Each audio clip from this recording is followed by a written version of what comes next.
नमक का दरोगा मुंशी प्रेमचंद की कहानी। जब नमक का नया विभाग बना और ईश्वर प्रदत्त वस्तु के व्यवहार करने का निषेध हो गया तो लोग चोरी छिपे इसका व्यापार करने लगे।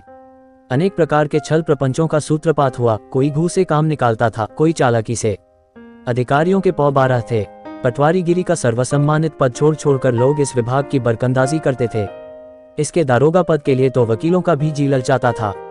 ये वह समय था जब अंग्रेजी शिक्षा और ईसाई मत को लोग एक ही वस्तु समझते थे। फारसी का प्राबल्य था। प्रेम की कथाएं और श्रृंगार रस के काव्य पढ़कर फारसीदा लोग सर्वोच्च पदों पर नियुक्त हो जाया करते थे। मुंशी वंशीधर भी जुलेखा की विरह कथा समाप्त करके सीरी और फरहाद के प्रेम वृतांत को नल और नील की लड़ाई और अमेरिका के आविष्कार से अधिक महत्व की बातें समझते हुए रोजगार की खोज में निकले। उनके पिता एक अनुभवी पुरुष थे। समझाने लगे, बेटा घर की दुर्दशा देख रहे हो, ऋण के बोझ से दबे हुए हैं। लड़कियां हैं, वे घास फूस की तरह बढ़ती चली जाती हैं। मैं कगारे पर का वृक्ष हो रहा हूँ, न मालूम कब गिर पड़ूं। अब तुम ही घर के मालिक मुख्तार हो। नौकरी में ओहदे की ओर ध्यान मत देना, ये तो पीर का मजार है। निगाह चढ़ावे और चादर पर रखनी चाहिए। ऐसा काम ढूंढना जहाँ कुछ ऊपरी आय हो। मासिक वेतन तो पूर्णमासी का चांद है जो एक दिन दिखाई देता है और घटते घटते लुप्त हो जाता है। ऊपरी आय बहता हुआ स्रोत है जिससे सदैव प्यास बुझती है। वेतन मनुष्य देता है, इसी से उसमें वृद्धि नहीं होती। ऊपरी आमदनी ईश्वर देता है, इसी से उसकी बरकत होती है। तुम स्वयं विद्वान हो, तुम्हें क्या समझाऊं। इस विषय में विवेक की बड़ी आवश्यकता है। मनुष्य को देखो, उसकी आवश्यकता को देखो और अवसर को देखो, उसके उपरांत जो उचित समझो करो। गरज वाले आदमी के साथ कठोरता करने में लाभ ही लाभ है, लेकिन बेगरज को दांव पर पाना जरा कठिन है। इन बातों को निगाह में बांध लो, यह मेरी जन्म भर की कमाई है। इस उपदेश के बाद पिताजी ने आशीर्वाद दिया। वंशीधर आज्ञाकारी पुत्र थे। ये बातें ध्यान से सुनी और तब घर से चल खड़े हुए। इस विस्तृत संसार में उनके लिए धैर्य अपना मित्र, बुद्धि अपनी पथ प्रदर्शक और आत्मावलंबन ही अपना सहायक था। लेकिन अच्छे शकुन से चले थे। जाते ही जाते नमक विभाग के दारोगा पद पर प्रतिष्ठित हो गए। वेतन अच्छा और ऊपरी आय का तो ठिकाना ही न था। वृद्ध मुंशी जी को सुख संवाद मिला तो फूले न समाये। महाजन कुछ नर्म पड़े, कलवार की आशालता लहलहाए। पड़ोसियों के हृदय में शूल उठने लगे। जाड़े के दिन थे और रात का समय। नमक के सिपाही चौकीदार नशे में मस्त थे। मुंशी वंशीधर को यहाँ आए अभी 6 महीनों से अधिक न हुए थे, लेकिन इस थोड़े समय में ही उन्होंने अपनी कार्यकुशलता और उत्तम आचार से अफसरों को मोहित कर लिया था। अफसर लोग उन पर बहुत विश्वास करने लगे। नमक के दफ्तर से 1 मील पूर्व की ओर जमुना बहती थी। उस पर नावों का एक पुल बना हुआ था। दारोगा जी किवाड़ बंद किए मीठी नींद सो रहे थे। अचानक आंख खुली तो नदी के प्रवाह की जगह गाड़ियों की गड़गड़ाहट तथा मल्लाहों का कोलाहल सुनाई दिया। उठ बैठे, इतनी रात गए गाड़ियां क्यों नदी के पार जाती हैं? अवश्य कुछ न कुछ गोलमाल है। तर्क ने भ्रम को पुष्ट किया। वर्दी पहनी, तमंचा जेब में रखा और बात की बात में घोड़ा बढ़ाए हुए पुल पर आ पहुंचे। गाड़ियों की एक लंबी कतार पुल के पार जाती देखी। डांट कर पूछा, किसकी गाड़ियां हैं? थोड़ी देर तक सन्नाटा रहा। आदमियों में कुछ कानाफूसी हुई, तब आगे वाले ने कहा, पंडित अलोपीदीन की। कौन पंडित अलोपीदीन? दातागंज के। मुंशी वंशीधर चौंके। पंडित अलोपीदीन इस इलाके के सबसे प्रतिष्ठित जमींदार थे। लाखों रुपए का लेन देन करते थे। इधर छोटे से बड़े कौन ऐसे थे जो उनके ऋणी न हो। व्यापार भी बड़ा लंबा चौड़ा था। बड़े चलते पुर्जे आदमी थे। अंग्रेज अफसर उनके इलाके में शिकार खेलने आते और उनके मेहमान होते। 12 मास सदाव्रत चलता था। मुंशी ने पूछा, गाड़ियां कहाँ जाएंगी?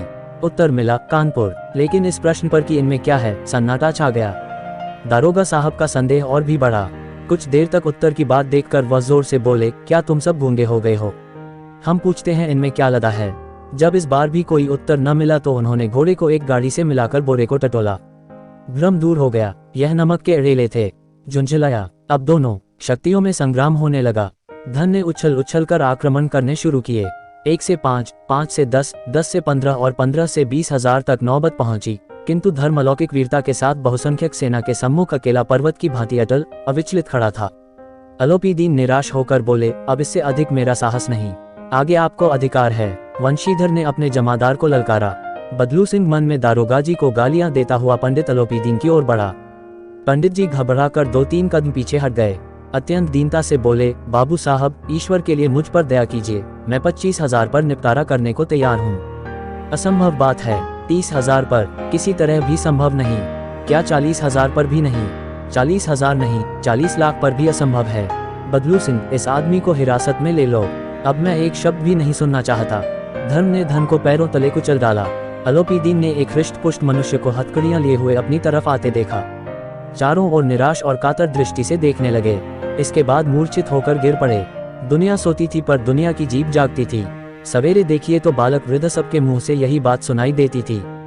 जिसे देखिए वही पंडित जी के इस व्यवहार पर टीका टिप्पणी कर रहा था। निंदा की बौछारें हो रही थीं, मानो संसार से अब पापी का पाप कट गया। पानी को दूध के नाम से बेचने वाला ग्वाला, कल्पित रोजनामचे भरने वाले अधिकारी वर्ग, रेल में बिना टिकट सफर करने वाले बाबू लोग, जाली दस्तावेज बनाने वाले सेठ और साहूकार, यह सब के सब देवताओं की भांति गर्दनें चला रहे थे।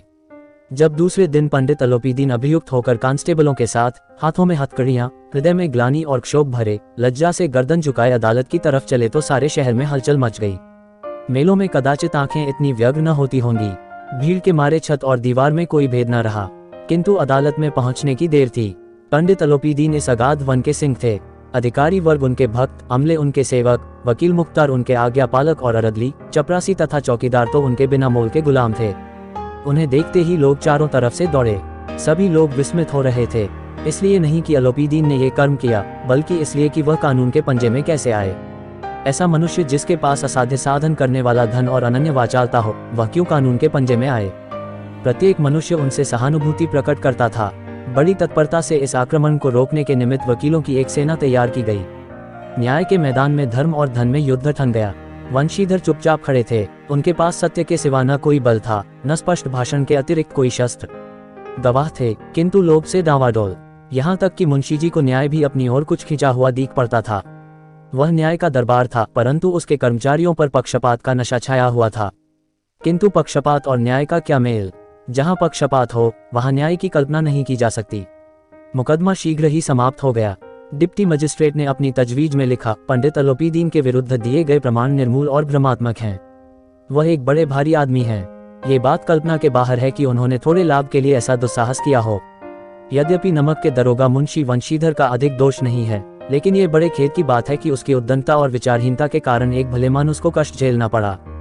हम प्रसन्न हैं कि वह अपने काम में सजग और सचेत रहता है, किंतु नमक के मुकदमे की बढ़ी हुई नमक से हलाली ने उसके विवेक और बुद्धि को भ्रष्ट कर दिया। भविष्य में उसे होशियार रहना चाहिए। वकीलों ने यह नमक का दारोगा सुना और उछल पड़े। पंडित अलोपीदीन मुस्कुराते हुए बाहर निकले। स्वजन बांधवों ने रुपए की लूट की। उदारता का सागर उमड़ पड़ा। उसकी लहरों ने अदालत की नींव तक हिला दी। जब वंशीधर बाहर निकले तो चारों ओर उनके ऊपर व्यंग्यबाणों की वर्षा होने लगी।